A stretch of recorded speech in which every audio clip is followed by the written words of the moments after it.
차정원은 한혜라를 똑바로 보지 않은 채로 입술만 아주 조금 떨면서 말했는데요. 엄마, 이번엔 제가 할게요. 제가 끝낼게요. 그 말은 결심이었고 동시에 부탁이었어요. 그런데 한혜라는 정원의 그 끝내겠다는 얼굴을 보는 순간 마음속에서 더 무서운 결심이 먼저 올라왔습니다. 정원 손을 더럽히게 둘 수 없다는 결심이요. 한혜라는 정원의 앞을 조용히 가로막았고 목소리는 태어났는데 눈빛만 아주 조금 젖어 있었어요. 정원아, 이번엔 내가 할 거야. 이번 편의 시작은 주영채의 입에서 나왔습니다. 주영채는 원래 남의 약점을 쥐고 흔드는 걸 즐기던 사람이었는데요. 요즘은 즐기는 얼굴이 아니었어요. 즐기는 척을 해도 눈이 흔들렸고 말끝이 무너졌거든요. 주영채는 내가 뭘 했는지 스스로도 무서워하면서도 그래도 입을 열어버리는 사람이었어요. 왜냐면 지금 자기가 가진 정보가 자기 목숨줄이라고 믿으니까요. 주영채는 진태석에게 아주 낮게 말했어요. 회장님, 그 스위스 계좌요. 비번 바뀐 거 맞아요. 진태석은 그 말을 듣자마자 잠깐 숨을 멈춘 사람처럼 목젖이 한번 크게 움직였고요. 누가? 단어 하나가 칼처럼 튀어나왔습니다. 주영채는 입술을 핥다가 마치 자기가 잘못한 게 아니다라고 스스로를 세뇌하듯이 말했는데요. 한혜라요. 부회장님이요. 제가 들었어요. 제가 들었단 말이에요. 주영채는 말하면서도 손이 떨렸어요. 주영채는 자기가 지금 진태석에게 죽어도 되는 이유를 주고 있다는 걸 알았거든요. 그런데도 말했어요. 말하면 살 수 있을 것 같아서요. 진태석은 그 자리에서 웃었는데요. 웃는 얼굴이 더 무서웠습니다. 진태석은 분노가 끝까지 올라가면 오히려 목소리가 부드러워지는 인간이었거든요. 헤라가 내 목줄을 바꿨다? 진태석은 그 한 문장으로 자기 인생 전체가 흔들리는 소리를 들었어요. 스위스 계좌는 돈이 아니라 존재였고 그 계좌를 잃으면 자기란 인간이 껍데기만 남는다고 믿는 사람이 진태석이었으니까요. 진태석은 곧바로 다음 수를 골랐습니다. 한혜라를 직접 치기 전에 한혜라가 가장 약해지는 지점을 잡는다. 그 지점이 바로 진세미였고요. 진세미는 요즘 마음이 자주 무너졌습니다. 한혜라가 늘 따뜻하게 다독여주긴 했는데요. 그 따뜻함이 오히려 더 아팠어요. 엄마가 이렇게 따뜻한데 나는 아빠를 왜 아직도 무서워하지? 이런 자책이 밤마다 올라왔거든요. 진세미는 그래도 버텼습니다. 버티는 게 가족이니까 버티면 언젠가 좋아질 것 같아서요. 그런데 진태석은 버티면 좋아진다는 희망을 제일 싫어했어요. 희망은 통제받기니까요. 진세미는 어느 날 집에서 나오다가 갑자기 시야가 막혔고요.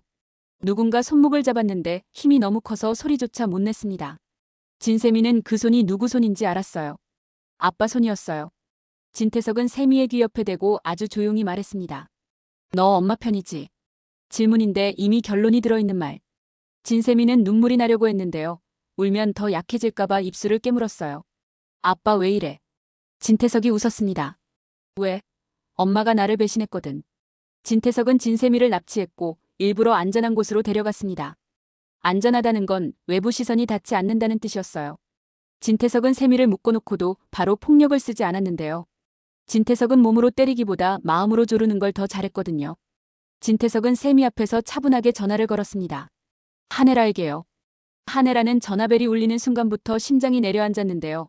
내려앉는 걸 들키면 진태석이 더 즐길 걸 알아서 목소리를 고르게 만들었습니다. 회장님. 진태석은 부드럽게 대답했어요. 혜라야. 세미가 나랑 있어.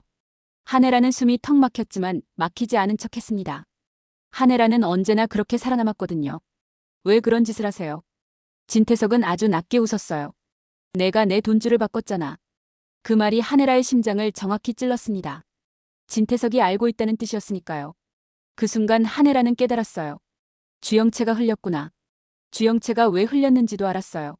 살려고요. 살려고 남을 팔아먹는 사람. 주영채는 그런 사람이었죠. 진태석은 통보했습니다. 비번. 원래대로 돌려.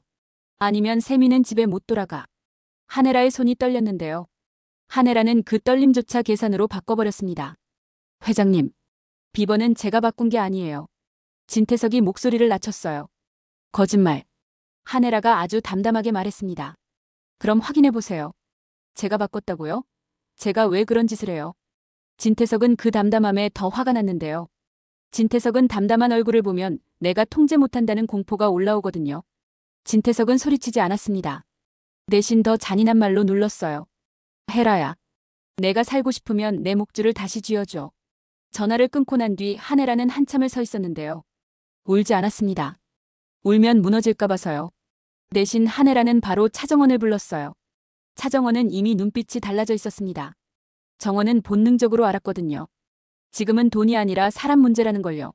한혜라는 정원에게 말했어요. 세미를 데려갔어. 차정원이 숨을 크게 들이켰습니다. 어디로? 한혜라는 고개를 젓습니다. 아직 몰라.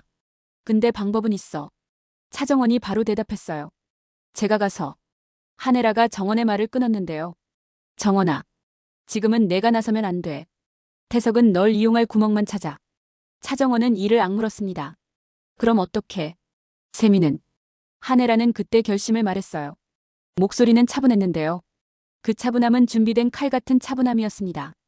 내가 비번을 주는 척할 거야. 차정원이 눈을 크게 떴습니다. 엄마 미쳤어? 한혜라는 미소를 지었어요. 미쳤어야 살아. 그리고 한혜라는 덧붙였는데요. 근데 비번은 진짜로 주는 게 아니야. 태석을 구슬려서 세미를 꺼내오고 그 다음엔 한혜라는 말을 끝까지 못했습니다. 말하면 사람이 흔들리거든요. 대신 눈빛이 말했어요. 끝낸다.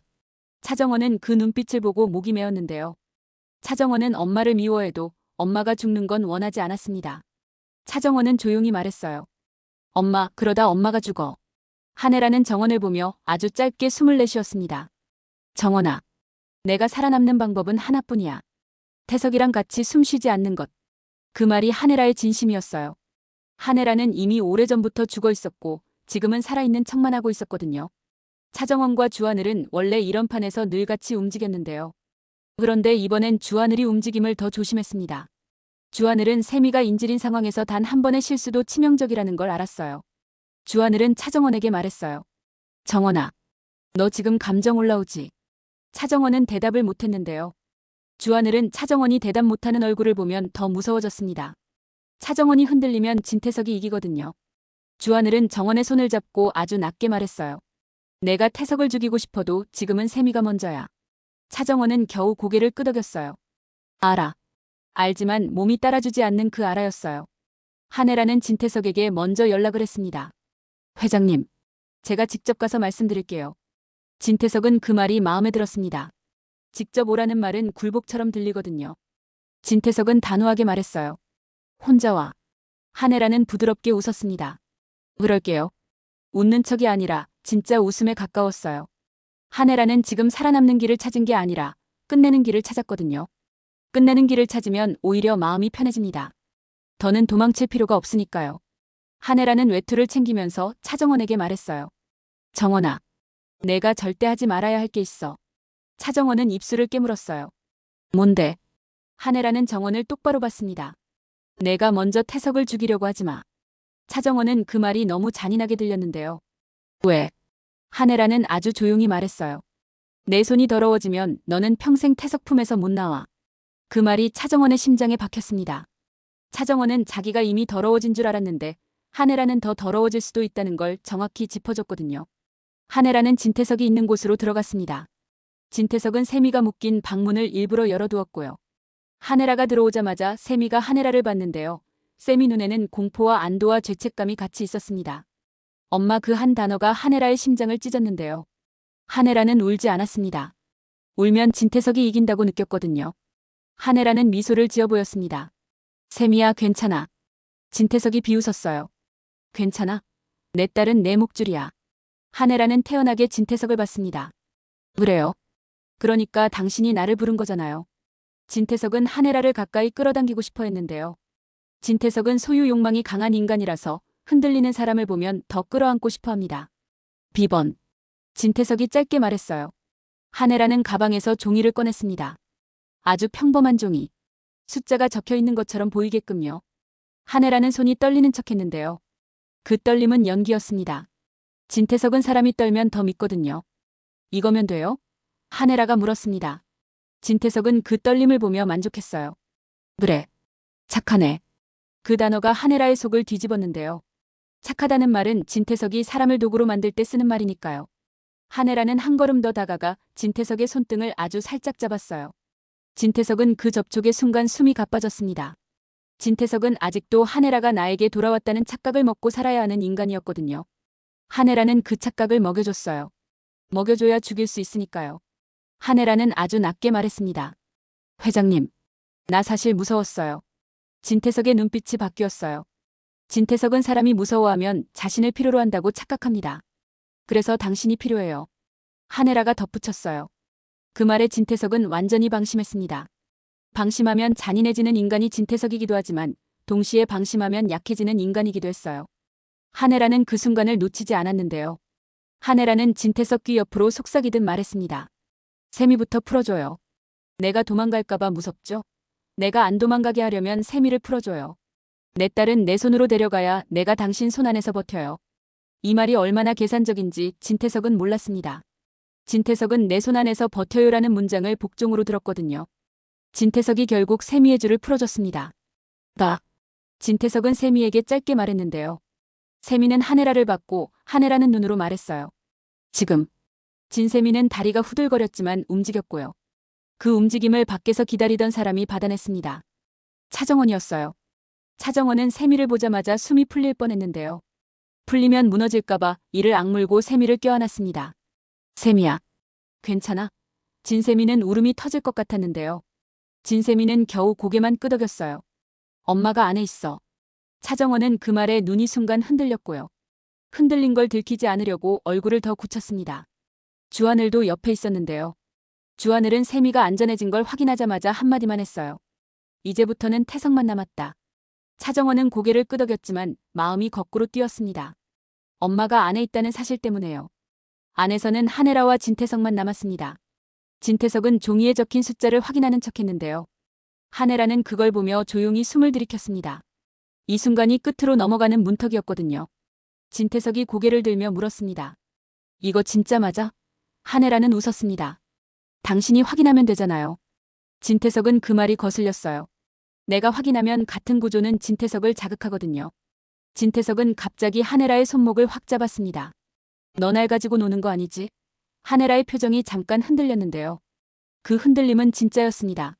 손목이 아파서가 아니라 이 인간이 아직도 자기를 소유물로 부르고 있다는 게 너무 역겨워서요.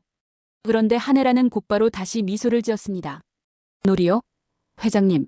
나 지금 살려고 왔잖아요. 그 말이 거짓말인 걸 세상에서 한 사람만 알았어요. 한혜라 본인이요. 한혜라는 살려고 온 게 아니었습니다. 죽이려고 왔어요. 진태석은 한혜라를 끌어당기며 말했어요. 너는 내 여자야. 한혜라는 그 말을 들으며 속으로 생각했습니다. 그래. 내가 그렇게 말할수록 너는 내 입으로 내 죄를 쌓아. 한혜라는 입으로는 부드럽게 대답했어요. 그래요. 그러니까 나 믿어요. 진태석은 믿어요라는 단어에 취했습니다. 진태석은 평생 사랑받는 척만 하며 살아왔고 그 척을 믿어주는 사람이 필요했거든요. 한혜라는 지금 그 역할을 해주고 있었어요. 한혜라는 천천히 진태석의 가슴 쪽을 손끝으로 짚었습니다. 당신 심장 요즘 더 빨리 뛰죠. 진태석이 움찔했습니다. 뭘 알아? 한혜라는 조용히 말했어요.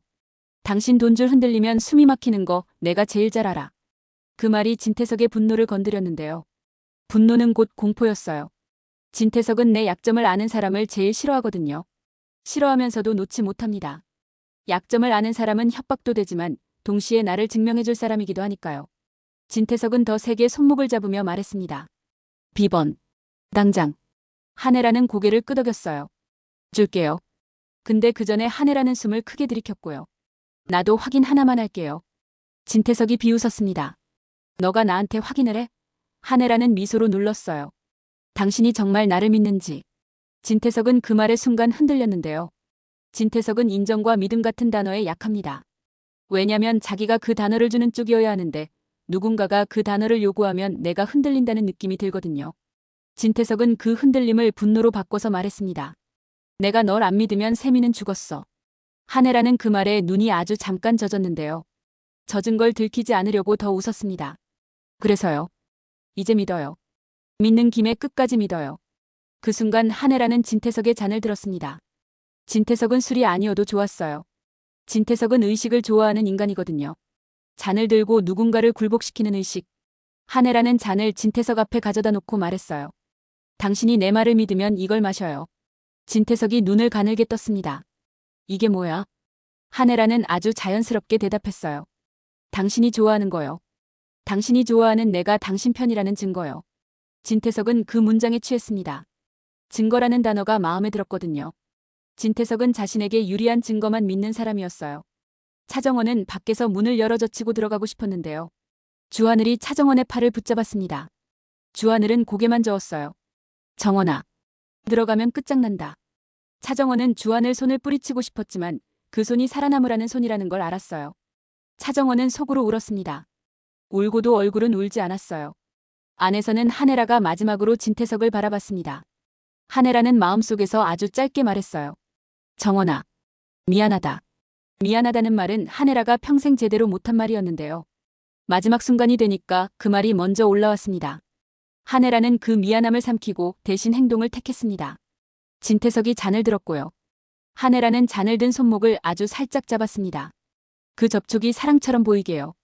진태석은 한혜라의 눈을 봤는데요. 흔들리는 눈을 보고 안심했어요. 그래. 결국 너는 내 여자지. 한혜라는 미소로 답했습니다. 그래요. 그러니까 당신은 이제 안심해요. 진태석이 잔을 들이켠 순간 얼굴이 잠깐 굳었는데요. 뭐야? 한혜라는 아주 조용히 말했습니다. 당신이 제일 싫어하는 방식으로 끝내요. 진태석은 그 말이 무슨 뜻인지 이해하기 전에 숨이 막혔어요. 진태석은 돈줄이 막힐 때 숨이 막히는 인간이었는데 이번엔 진짜로 숨이 막혔습니다. 진태석은 자리에서 일어나려다가 휘청했고요. 한혜라는 그 순간 진태석을 붙잡았습니다. 붙잡는 모양새는 않는 것처럼 보였어요. 진태석이 가장 사랑하는 여자 품에서 숨지겠다는 그 말 그대로요. 진태석은 한혜라 품에서 발악했습니다. 손이 한혜라 목으로 올라갔는데요. 한혜라는 피하지 않았습니다. 피하면 정원이 들어올까봐. 정원이 들어오면 정원이 손을 더럽힐까봐. 한혜라는 눈을 감고 버텼고요. 진태석의 손끝이 떨리기 시작했습니다. 진태석은 마지막까지 말하려 했어요. 너 배신. 그런데 말이 끝까지 나가지 않았습니다. 숨이 먼저 끊겼거든요. 한혜라는 진태석이 축 늘어진 순간에도 한동안 품을 놓지 않았는데요. 놓는 순간 자기가 무너질까 봐서요. 한혜라는 아주 낮게 속삭였습니다. 이제 끝이야. 그 말은 진태석에게 하는 말이기도 했고 자기 자신에게 하는 말이기도 했습니다. 밖에서 차정원이 결국 문을 밀고 들어왔는데요. 들어오자마자 본 장면이 엄마 품에서 죽은 진태석이었어요. 차정원은 순간 다리가 풀릴 뻔했습니다. 내가 죽이려 했는데 엄마가 했네. 차정원은 감정이 한꺼번에 올라오면 말을 못하는 타입이었고요. 차정원은 입술만 떨다가 겨우 한마디를 꺼냈습니다. 엄마. 한혜라는 차정원을 봤습니다. 그 눈빛에는 피곤함이 가득했는데요. 동시에 아주 작게 안도도 있었습니다. 정원 손은 안 더러워졌다는 안도요. 주하늘도 들어왔습니다. 주하늘은 상황을 보자마자 감정을 꺼내지 않았는데요. 주하늘은 감정을 꺼내는 순간 판이 흔들린다는 걸 아는 사람이니까요. 주하늘은 한혜라에게 말했어요. 부회장님, 이제부터는 제가 정리하겠습니다. 한혜라는 고개를 끄덕였습니다. 그래. 너는 시스템으로 끝내. 정원은 정원 이름으로 살아. 한혜라는 마지막 말을 할 때 목이 잠깐 잠겼는데요. 그래도 울지 않았습니다. 이제 남은 건 후폭풍이었어요. 진태석은 죽었고 그 죽음이 모든 걸 깨끗하게 해주지 않습니다. 오히려 진태석이 쌓아둔 죄와 돈과 사람들의 욕망이 폭발처럼 튀어나오죠. 공난숙은 바로 움직일 겁니다. 공난숙은 이런 인간이거든요. 누군가가 죽으면 빈자리를 돈으로 채우려 해요. 공난숙은 돈을 돌려놓으라는 압박을 받으면서도 한 번 먹은 돈은 못 토해내를 반복할 거고요. 하지만 진태석이 사라진 순간부터 공난숙의 방패도 얇아집니다. 이제 공난숙은 진태석이 시켜서라는 변명 뒤에 숨을 수 없거든요. 주영채는 진태석이 죽었다는 소식을 들었을 때 기뻐하기보다 멍해졌을 거예요. 주영채는 자기가 흘린 말이 이렇게까지 번질 줄 몰랐고요. 그러면서도 한편으로는 그래도 나 살았다는 안도와 내가 사람을 죽인 건가 같은 공포가 같이 올 겁니다. 그 공포가 주영채를 더 미치게 만들 수도 있고 반대로 더 단단하게 만들 수도 있어요. 주영채는 늘 둘 중 하나로 가는 사람이었거든요. 그리고 진세훈 문제요. 지금 진세훈이 정신병원에 갇혀있고 주영채가 빼내려 한다고 했죠. 이건 주영채의 마지막 집착이자 마지막 구원일 수 있어요. 주영채가 진세훈을 꺼내는 순간 진세훈은 세상이 나를 버렸다는 기억 때문에 쉽게 정상으로 돌아오지 못할 거고요. 하지만 주영채가 진세훈을 진짜로 붙잡아준다면 진세훈은 처음으로 도구가 아니라 사람으로 살 길이 생길 수도 있습니다. 다만 그 길은 아주 느리고 불안하고 매일 싸워야 하는 길이겠죠. 주영채는 그걸 견딜 수 있을까요? 견디고 싶어 하긴 할 거예요. 주영채는 지금 사랑이라는 단어에 매달려 살아남고 있으니까요. 차정원은 진태석이 죽은 이후에도 바로 편해지지 않습니다. 차정원은 진태석의 죽음이 끝이 아니라 시작이라는 걸 알고 있어요. 이제부터는 남은 사람들의 욕망을 정리해야 하거든요. 차정원은 한혜라를 보며 복잡해질 겁니다. 엄마는 나를 버렸는데 엄마는 결국 나 대신 칼을 들었다. 이 감정은 한 문장으로 정리되지 않아요. 차정원은 아직 엄마를 용서하지 못할 거고요. 하지만 엄마가 정원을 살리려 했다는 사실은 부정할 수 없을 거예요. 그 모순이 차정원을 더 성숙하게 만들 수도 있고 더 아프게 만들 수도 있습니다. 주하늘은 차정원의 등을 지켜줄 겁니다. 주하늘과 차정원은 서로를 속이는 관계가 아니라 서로를 살리는 관계라고 했죠. 그러니까 주하늘은 차정원이 흔들릴 때마다 말로 달래지 않을 거예요. 주하늘은 달래면 방심된다고 믿는 사람이니까요. 대신 주하늘은 판을 정리해줍니다. 법무, 감사, 지분, 소통 창구. 이런 현실적인 칼로요. 주하늘은 진태석이 남긴 시스템의 구멍들을 하나씩 막을 거고요. 차정원은 그 위에서 진정원으로 살아갈 겁니다. 연기가 아니라 진짜 이름으로요. 한혜라는 진태석을 품에 안고 끝냈지만 그게 해방은 아닐 거예요. 한혜라는 이제 진짜로 엄마라는 단어를 피할 수 없거든요. 딸을 버린 죄는 진태석을 죽였다고 없어지지 않습니다. 한혜라는 앞으로도 정원에게 쉽게 다가가지 못할 겁니다. 다가가면 정원이 더 아파할까 봐서요. 그래서 한혜라는 또 행동으로만 사과하려 할 거고요. 그 행동은 때로 정원에게 또 짐처럼 느껴질 수도 있어요. 이 모녀는 결국 서로의 상처를 덮지 못한 채로도 같이 살아가는 법을 배워야 합니다. 그게 이 드라마가 가진 가장 잔인한 현실감이니까요.